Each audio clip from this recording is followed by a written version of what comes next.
suku bunga bank fix dan dalam beberapa tahun kemudian suku bunga mengikuti pasar. Just pengalamanku, logikaku, pikiranku, keyakinanku, pemahamanku, pengertianku, dan pendapatku. Beberapa tahun yang lalu, estimasi sekitar tahun 2008 mungkin, saya pernah mengajukan kredit untuk meminjam dana sebagai dana tambahan atau cadangan untuk dipergunakan membangun beberapa ruko. Jadi saya mengajukan kepada salah satu bank swasta nasional yang cukup besar, gitu kan. Tidak lama kemudian saya disurvei langsung oleh kepala cabangnya, dan setelah beliau bertatap muka dan melihat langsung bakal jaminan agunan rumah saya, beliau mengatakan 90% di ACC, gitu kan.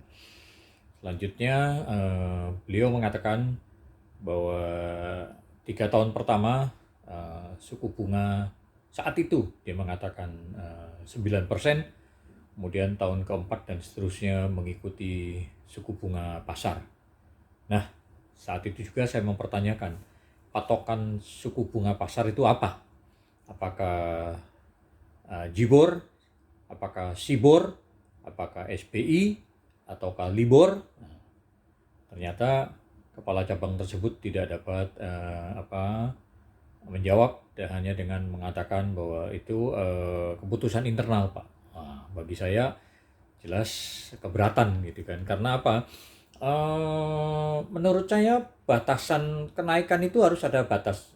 Jadi kalau 3 tahun pertama 9%, kemudian maksimal kenaikan misalnya 10%, artinya kan cuma 9,9% maksimal yang dapat dikenakan, gitu kan. Kalaupun 20%, artinya kan berarti 10,8% maksimalnya. Dari 20% dari 9% berarti kan 1,8% gitu. Jadi menurut saya harus ada patokannya. Kalau tidak ada patokannya tentu kita akan repot, gitu kan. Karena bisa saja satu saat tiba-tiba bank mengenakan kenaikan suku bunga berdasarkan pasar internalnya bank, misalnya 3%, artinya dari 9% naik 12%, estimasinya begitu. Bukankah itu artinya 3/9, artinya kan 33% naiknya. Dan saya rasa itu juga akan berdampak dengan appraisal dari perbankan sendiri, baik itu menggunakan appraisal internal ataupun appraisal independen. Kenapa? Karena kan akan dinilai kemampuan bayar dari nasabah. Jadi kalau kemampuan bayar nasabah misalnya 5 juta per bulan atau 10 juta per bulan, ya kan, kemudian cicilannya jadi estimasi antara 5 juta sampai 10 juta, tiba-tiba bank mengenakan kenaikan bunga sebesar 3% atau 33%, gitu kan. Artinya berarti kan cicilannya naik menjadi 6,5 juta atau 13 juta. Dan itu berarti artinya sudah di luar batas dari kemampuan nasabah debitur. Dan tentu itu artinya kemungkinan besar potensi bagi nasabah debitur untuk wan prestasi kan sangat besar. Kenapa? Karena kan sudah di appraisal kemampuannya bisa 5 juta sampai 10 juta. Kemudian karena adanya faktor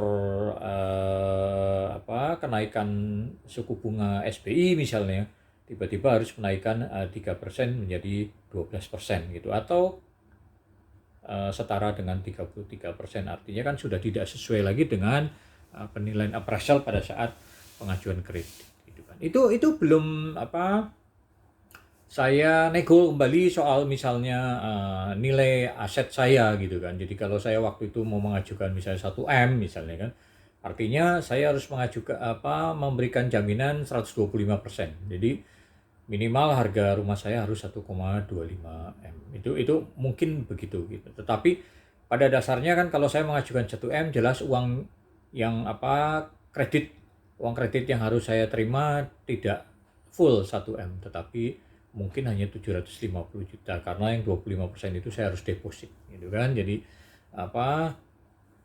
jelas jaminan saya 125%, kredit yang saya terima 75%, berarti spreadingnya itu sudah 50% gitu kan. Itu belum dikunci. Seandainya misalnya ada uang prestasi, bagaimana? Apakah nilai aset saya akan dikunci, di lock sesuai dengan penilaian 125% atau bagaimana? Nah, itu belum saya nego gitu kan. Tetapi ya saya bilang butuh juga butuh, tidak juga tidak gitu kan. Namun karena kepala cabang itu tidak memberikan respon tentang patokan suku bunga pasar yang disebutkan gitu kan setelah tahun keempat dan seterusnya, kemudian berapa maksimal kenaikannya gitu kan, apakah harus ada pemberitahuan pemberitahuan terlebih dahulu dalam jangka waktu tertentu atau bagaimana, itu juga tidak jelas, sehingga ya pada intinya kemudian saya tidak bersedia gitu kan mengikuti aturan internal dari perbankan gitu. Ya, jadi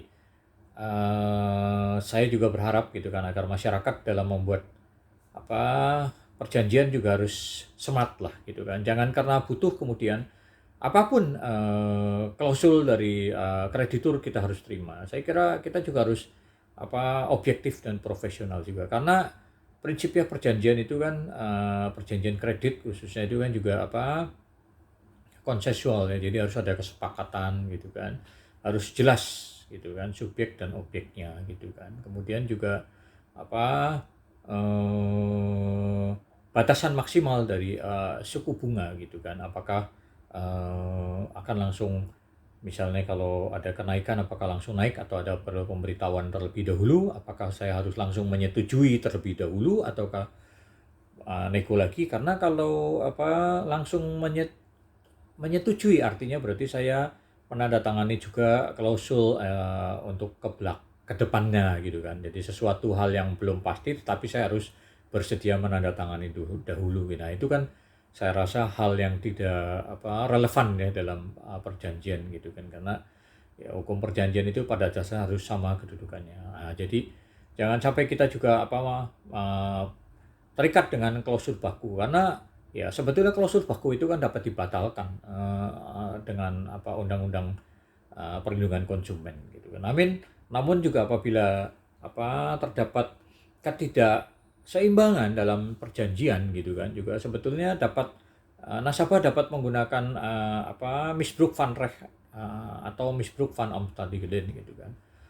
Itu hal menurut saya satu senjata yang dapat digunakan kepada oleh nasabah juga kepada kreditur gitu kan. Demikian, semoga hal ini bermanfaat. Salam sukses dari Alof Beach Walk Bali. Yes.